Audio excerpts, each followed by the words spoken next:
대한민국 곳곳 손님 하나 없는 안경점이 10년째 불을 밝히고 있습니다.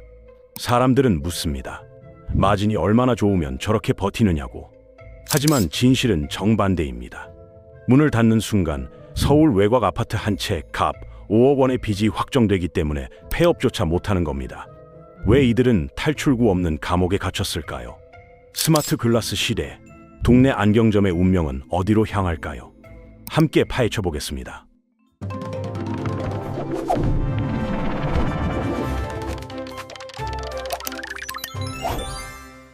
여러분, 길을 걷다 보면 한 번쯤 이런 생각 해보신 적 있으실 겁니다. 저 안경점, 도대체 손님이 언제 들어가는 거지? 낮에 지나가도 텅 비어 있고, 저녁에 지나가도 사장님 혼자 신문을 보고 계십니다. 그런데 신기하게도 그 자리에서 5년, 10년째 영업 중입니다. 보통 사람들은 이렇게 생각합니다. 와, 안경 마진이 진짜 좋은가 보다. 아니면 저분 건물주인가? 그래서 창업 아이템으로 안경점을 떠올리는 분들도 꽤 계십니다. 면허만 있으면 전문직 대접받으면서 안정적으로 먹고 살 수 있을 거라고 기대하면서 말입니다. 하지만 그 텅 빈 매장 안에서 실제로 무슨 일이 벌어지고 있는지 아는 사람은 많지 않습니다. 저 사장님은 웃고 있는 게 아닙니다. 영업을 접는 순간 수억 원의 손실이 확정되기 때문에 울며 겨자 먹기로 문을 열어두고 있는 겁니다. 겉으로 보이는 여유로움은 사실 체념에 가깝습니다. 가게 문을 닫으면 그 순간 모든 게 끝이니까 차라리 적자를 감수하고라도 버티는 겁니다. 도입부에서 말씀드린 5억 원, 이 숫자가 과장이 아닙니다. 안경점을 제대로 차리려면 최소 2억 원에서 3억 원이 들어갑니다. 여기에 몇 년간의 적자를 버티면서 쌓인 부채, 재고 자산의 가치 하락까지 합치면 폐업 시점에 5억 원 이상의 손실이 확정되는 경우가 허다합니다. 그렇다면 왜 이런 일이 벌어지는 걸까요? 첫 번째 단서는 바로 이 업종만의 독특한 구조에 있습니다. 식당이나 카페는 망하면 정리가 됩니다. 냉장고 팔고, 테이블 팔고, 어떻게든 현금화해서 손실을 줄일 수 있습니다. 하지만 안경점은 다릅니다. 이 업종의 핵심 장비들은 가게 문을 닫는 순간 가치가 거의 0원으로 떨어집니다.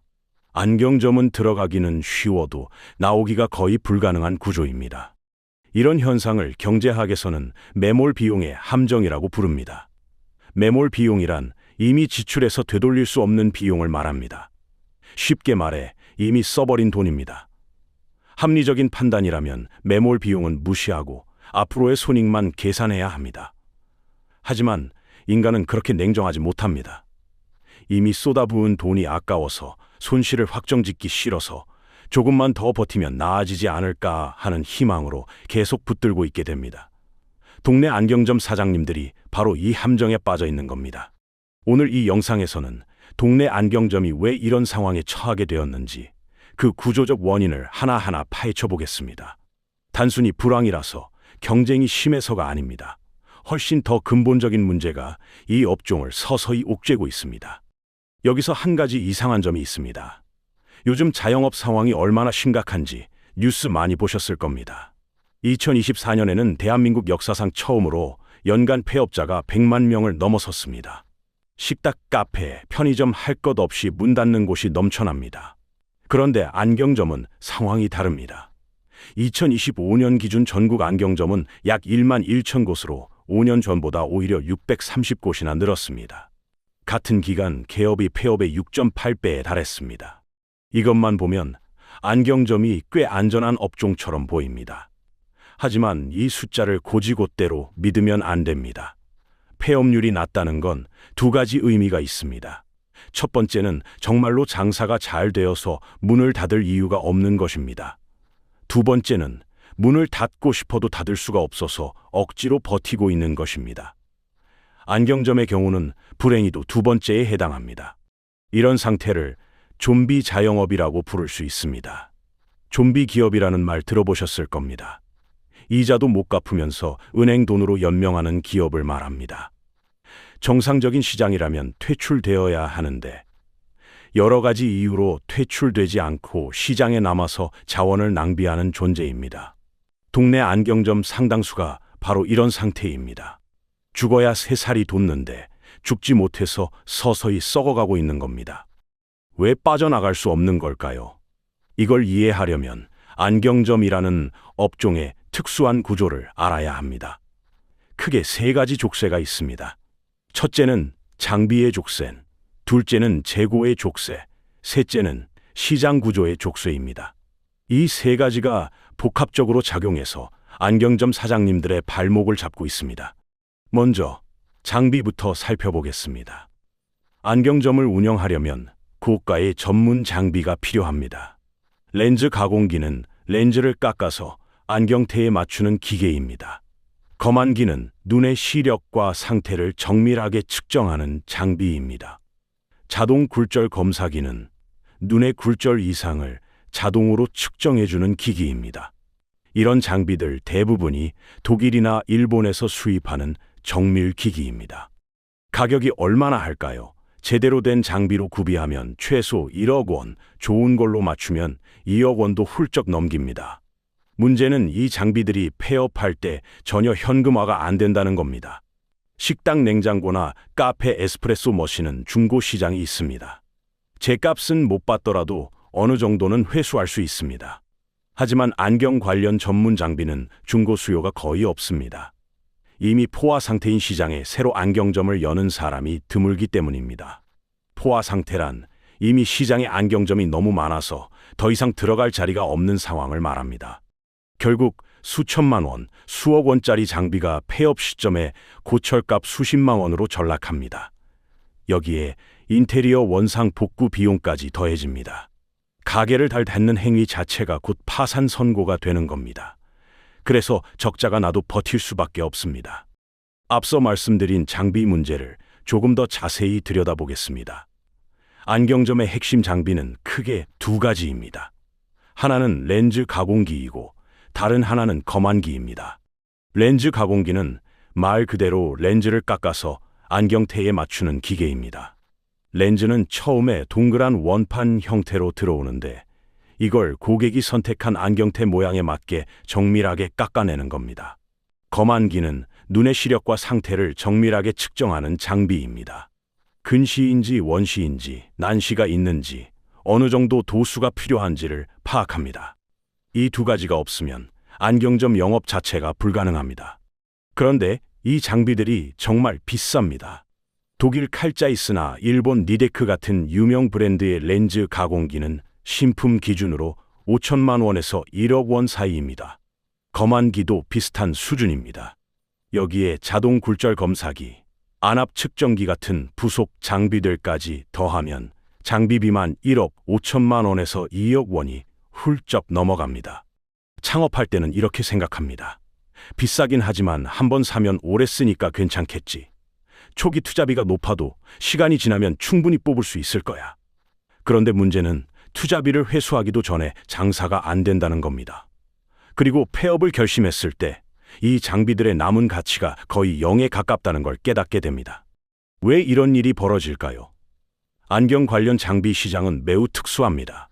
일반 소비재가 아니라 특정 업종에서만 쓰는 전문 장비이다 보니 수요층이 극히 제한되어 있습니다.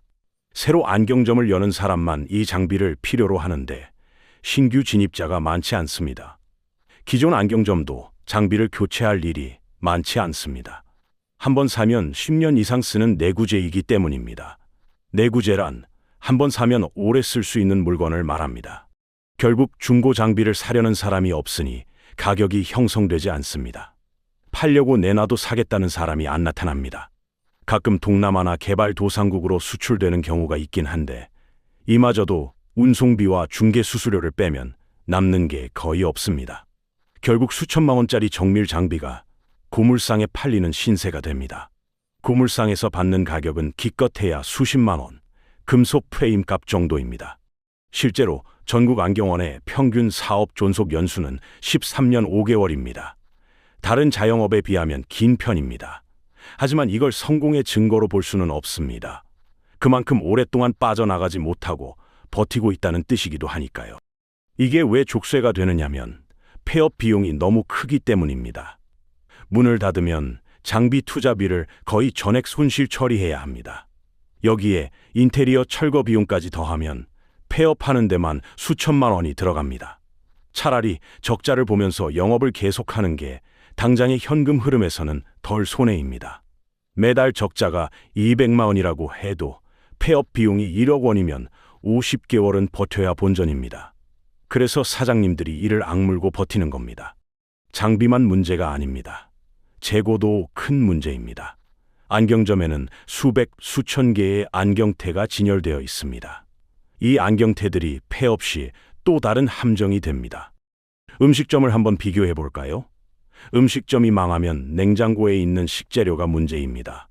하지만 식재료는 상합니다. 상하면 버리면 됩니다. 아깝긴 하지만 어차피 못 쓰는 거니까 미련 없이 정리할 수 있습니다. 손절이 가능하다는 뜻입니다. 그런데 안경테는 상하지 않습니다. 플라스틱이든 금속이든 10년이 지나도 멀쩡합니다. 물리적으로는 아무 문제가 없습니다. 하지만 문제는 유행입니다. 안경테도 패션 아이템입니다. 몇 년 전에는 큼직한 뿔테가 유행이었는데 요즘은 가벼운 메탈 프레임이나 작은 사이즈가 인기입니다. 유행이 지난 안경테는 아무리 새 것이라도 팔리지 않습니다. 이게 회계상으로 어떤 문제를 일으키냐면 장부와 현실의 괴리가 발생합니다. 안경테 재고는 장부상 자산으로 잡힙니다. 쉽게 말해 회사가 가진 재산 목록에 기록된다는 뜻입니다. 한 개에 5만 원씩 매입한 안경테가 1,000개 있으면 장부에는 5천만 원의 재고 자산이 기록됩니다. 그런데 실제로 이걸 현금화하려고 하면 얼마나 받을 수 있을까요? 유행진진한 재고를 떠안으려는 사람은 없습니다. 땡처리로 팔아도 개당 몇천 원 받기 힘듭니다. 결국 장부상으로는 5천만 원의 자산이 있는데 실제 현금화 가능한 금액은 거의 0원에 가깝습니다. 이런 상황을 흑자부도의 위험이라고 표현할 수 있습니다.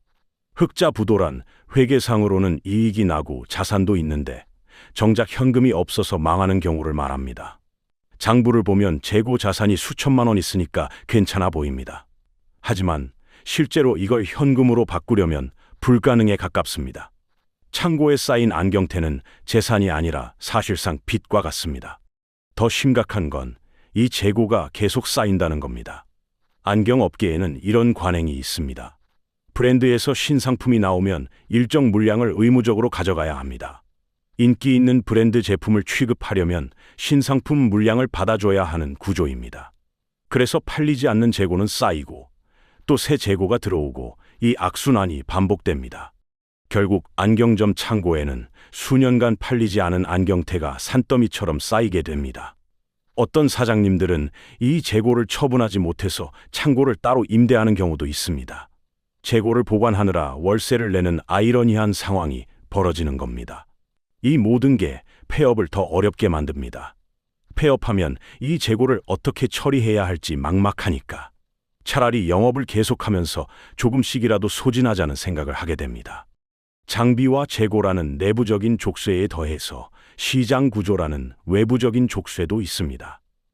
요즘 안경 시장의 경쟁 구도가 어떻게 되어 있는지 한번 살펴보겠습니다.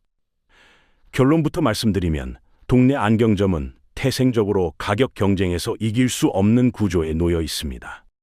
대형 프랜차이즈 체인점과 동네 안경점의 차이가 뭘까요? 가장 큰 차이는 구매력입니다. 구매력이란 물건을 대량으로 사들일 수 있는 능력을 말합니다. 대형 체인점은 전국에 수백 개 매장을 운영하면서 엄청난 물량을 소화합니다. 대표적으로 다비치 안경은 2024년 기준 전국 300개 이상의 매장을 운영하고 있습니다. 이 정도 규모가 되면 제조사나 수입상과 협상할 때 유리한 조건을 끌어낼 수 있습니다. 공장과 직거래를 하기도 합니다. 그 결과 동네 안경점이 도매상에서 하나만 원에 떼오는 안경테를 대형 체인점은 5천 원에 확보합니다. 이 차이가 소비자 가격에 그대로 반영됩니다. 대형 체인점은 9천 원에 팔아도 남습니다. 동네 안경점은 1만 2천 원에 팔아야 겨우 마진이 나옵니다. 소비자 입장에서 보면 같은 안경테인데 동네 안경점이 3천 원 더 비쌉니다. 당연히 사람들은 이렇게 생각하게 됩니다. 동네 안경점은 바가지 씌우는 거 아니야. 이건 바가지가 아닙니다. 동네 안경점이 폭리를 취하는 게 아니라 구조적으로 원가가 더 높은 겁니다. 실제로 국내 안경원의 원가율은 50% 이상이고 인건비와 임대료, 초기 설비비까지 고려하면 영업이익률은 평균 10% 내외에 불과합니다. 하지만 소비자는 그런 사정을 알지 못합니다. 그냥 가격표만 비교합니다.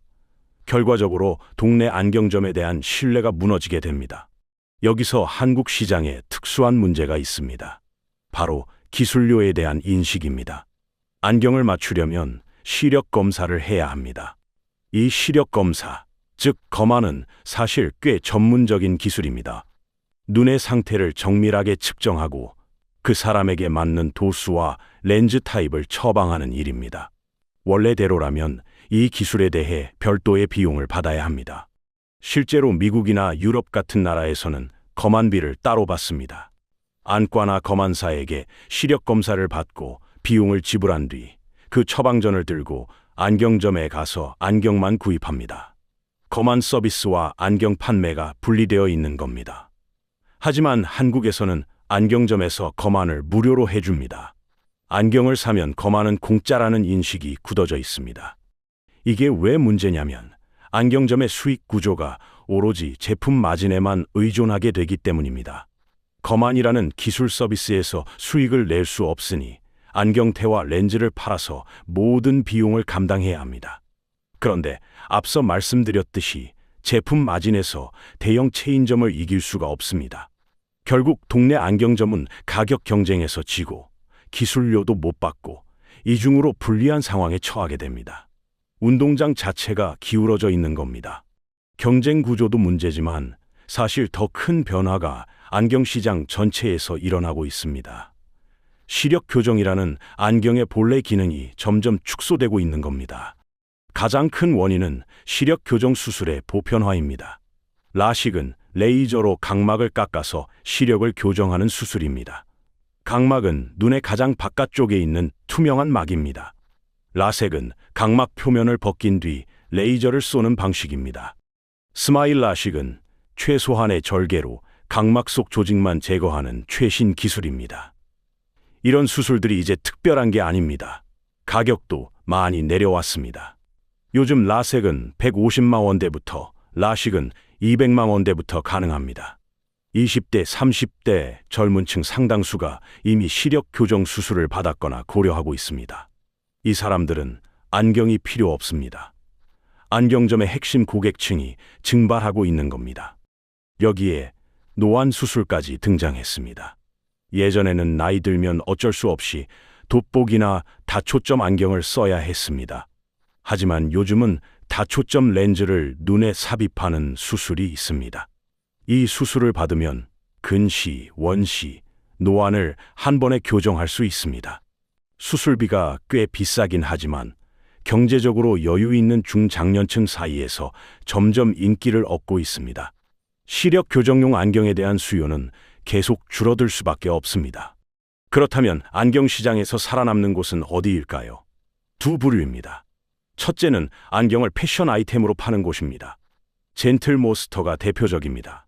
젠틀모스터는 2024년 기준 매출 7,891억 원을 기록했습니다. 영업이익률은 무려 30%에 달합니다. 일반 안경원의 영업이익률이 10% 내외인 것과 비교하면 3배나 높은 수치입니다. 젠틀몬스터는 안경점이라기보다 패션 브랜드에 가깝습니다. 시력 교정보다는 스타일을 팝니다. 매장도 안경점 같지 않습니다. 미술관 같은 공간에서 브랜드 경험을 제공합니다. 둘째는 초저가 공장형 매장입니다. 무조건 싸게 파는 곳입니다. 박리담회로 물량을 소화하면서 수익을 냅니다. 박리담회란 마진을 적게 남기고 많이 파는 전략을 말합니다. 검안 서비스는 최소화하고 고객이 알아서 고르게 하고 가격만으로 승부합니다. 문제는 동네 안경점입니다. 젠틀몬스터처럼 브랜드 파워가 있는 것도 아니고 대형 체인점처럼 초저가로 승부할 수도 없습니다. 어중간하게 전문성을 내세우지만 소비자들은 그 전문성에 돈을 내려 하지 않습니다. 검안 실력이 좋다고 해도 그게 가격 프리미엄으로 연결되지 않습니다. 시장에서 전문가의 설 자리가 사라지고 있는 겁니다. 여기까지는 이미 진행되고 있는 변화들입니다. 하지만 진짜 무서운 건 아직 오지 않았습니다. 이제 동네 안경점의 운명을 완전히 뒤바꿀 기술적 변화에 대해 이야기하겠습니다. 바로 스마트 글라스입니다. 스마트 글라스가 뭘까요? 간단히 말해서 컴퓨터가 들어간 안경입니다. 안경 렌즈에 화면이 뜨고 음성으로 명령을 내리고 카메라로 사진을 찍고 인터넷에 연결됩니다. 공상과학 영화에서나 보던 물건이 현실로 나오고 있습니다. 이 시장에서 가장 앞서 있는 건 메타입니다. 메타가 레이벤과 협업해서 만든 스마트 안경은 2024년에 200만 대나 팔렸습니다. 최근에는 디스플레이까지 탑재한 신제품을 공개했습니다. 애플도 움직이고 있습니다. 원래 애플은 비전 프로라는 헤드셋을 밀고 있었는데 2025년에 전략을 바꿨습니다. 무겁고 비싼 헤드셋 대신 가벼운 스마트 글라스 개발에 집중하기로 한 겁니다. 2027년 출시를 목표로 개발 중입니다. 구글도 뛰어들었습니다. 차세대 스마트 글라스의 디자인 파트너로 젠틀몬스터를 선정하고 1억 달러를 투자했습니다. 이게 안경점과 무슨 상관이냐고요? 상관이 아주 큽니다. 스마트 글라스가 보편화되면 안경의 정의 자체가 바뀝니다. 지금까지 안경은 의료기기였습니다. 시력을 교정하는 도구였습니다. 그래서 안경사라는 전문 면허가 있고 안경점이라는 전문 매장이 있었습니다. 하지만 스마트 글라스 시대가 오면 안경은 웨어러블 디바이스가 됩니다. 웨어러블 디바이스란 몸에 착용하는 전자기를 말합니다. 스마트워치나 무선 이어폰 같은 것들입니다. 쉽게 말해서 안경이 가전제품이 되는 겁니다. 가전제품은 어디서 살까요? 하이마트에서 삽니다. 애플 제품은 애플 스토어에서 삽니다. 삼성 제품은 삼성 디지털 프라자에서 삽니다. 동네 안경점에서 사지 않습니다. 스마트 글라스 시대가 되면 사람들이 안경을 맞추러 안경점이 아니라 가전 매장에 갈 가능성이 높습니다. 업계 전문가들은 스마트 글라스가 향후 스마트폰을 대체할 만한 제품으로 성장할 잠재력이 있다고 평가합니다. 안경점의 존재 이유 자체가 흔들리는 겁니다. 비슷한 일이 이미 일어난 적 있습니다. 동네 사진관을 기억하시나요? 예전에는 사진을 찍으려면 사진관에 가야 했습니다. 증명사진, 가족사진, 졸업사진 모두 사진관에서 찍었습니다. 사진사라는 전문직이 있었고 사진관은 동네마다 있었습니다. 하지만 스마트폰이 등장하면서 이 모든 게 바뀌었습니다. 이제 누구나 주머니에 고성능 카메라를 갖고 다닙니다. 동네 사진관 대부분이 문을 닫았습니다. 동네 안경점도 같은 길을 걸을 수 있습니다. 물론 이게 당장 내일 일어날 일은 아닙니다. 스마트 글라스는 아직 비싸고 기술적으로도 완성되지 않았습니다. 하지만 방향은 명확합니다. 5년 후, 10년 후를 내다보면 동네 안경점의 미래는 밝지 않습니다. 지금까지 동네 안경점이 처한 상황을 살펴봤습니다. 정리해 보겠습니다. 내부적으로는 장비와 재고라는 족쇄에 묶여 있습니다. 폐업 비용이 너무 커서 문을 닫을 수도 없습니다. 외부적으로는 대형 체인점과의 가격 경쟁에서 밀리고 있습니다. 시력 교정 수술이 보편화되면서 핵심 고객층도 줄어들고 있습니다. 그리고 멀지 않은 미래에 스마트 글라스라는 기술 변화가 업계 전체를 뒤흔들 겁니다. 어떤 분들은 이렇게 생각하실 수도 있습니다. 그래도 안경사 면허가 있잖아. 면허가 있으면 뭔가 보호받을 수 있지 않을까. 안타깝지만 면허증 하나 믿고 버티던 시대는 끝나가고 있습니다. 면허는 진입 장벽을 만들어줄 수는 있어도 시장 자체가 사라지는 걸 막아주진 못합니다. 진입 장벽이란 새로운 경쟁자가 시장에 들어오기 어렵게 만드는 조건을 말합니다. 면허가 있어야 안경점을 열 수 있으니까 아무나 뛰어들 수는 없습니다. 하지만 고객이 안경 자체를 안 사게 되면 진입 장벽이 아무 소용없습니다. 동네 안경점 사장님들의 상황을 비유하자면 이렇습니다. 서서히 끓는 냄비 속에 개구리와 같습니다. 물이 조금씩 뜨거워지고 있는데 이미 너무 많은 것을 투자해서 뛰쳐나갈 수가 없습니다. 뛰쳐나가면 그동안 들인 돈을 다 날리니까 차라리 물이 끓기 전에 상황이 나아지길 기대하면서 버팁니다. 하지만 물은 계속 뜨거워지고 있습니다. 이건 안경점만의 문제가 아닙니다. 기술 변화와 시장 구조 변화에 적응하지 못한 전문직 자영업이 공통적으로 겪는 문제입니다. 면허가 있다고 안전한 게 아닙니다. 시장이 원하는 가치를 제공하지 못하면 어떤 자격증도 여러분을 지켜주지 않습니다. 그래서 이 영상을 보시는 분들께 드리고 싶은 말씀이 있습니다. 지금 여러분이 붙잡고 있는 것이 무엇인지 한번 생각해 보시 바랍니다. 그것이 희망인지 아니면 탈출 타이밍을 놓친 미련인지 냉정하게 계산기를 두드려 봐야 할 때입니다. 창업을 고민 중이시라면 그 업종의 10년 후를 상상해 보시기 바랍니다. 이미 자영업을 하고 계신 분이라면 지금의 모델이 앞으로도 유효한지 점검해 보시기 바랍니다.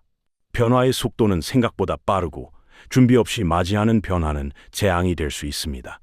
오늘 동네 안경점의 이야기를 통해 자영업의 숨겨진 현실을 살펴봤습니다. 낮은 폐업률이 성공의 증거가 아니라 탈출 불가능의 증거일 수 있다는 것. 겉으로 보이는 안정이 실제로는 족쇄일 수 있다는 것. 그리고 기술의 발전이 한 업종 전체를 순식간에 바꿔놓을 수 있다는 것. 여러분께 질문 하나 드리겠습니다. 여러분 주변에도 이렇게 버티고만 있는 가게들, 혹시 떠오르는 곳이 있으신가요? 댓글로 한번 이야기 나눠주시면 좋겠습니다. 다음 영상에서는 안경점과 비슷하게 겉으로는 멀쩡해 보이지만 속으로는 무너지고 있는 또 다른 업종을 파헤쳐 보겠습니다. 어떤 업종일지 궁금하시다면 구독과 알림 설정 꼭 해두시기 바랍니다. 이 채널에서는 남들이 말해주지 않는 자영업과 경제의 진짜 이야기를 계속해서 다룰 예정입니다. 놓치지 않으시려면 지금 구독 버튼 눌러주시고 좋아요도 한번 부탁드립니다. 그럼 다음 영상에서 뵙겠습니다.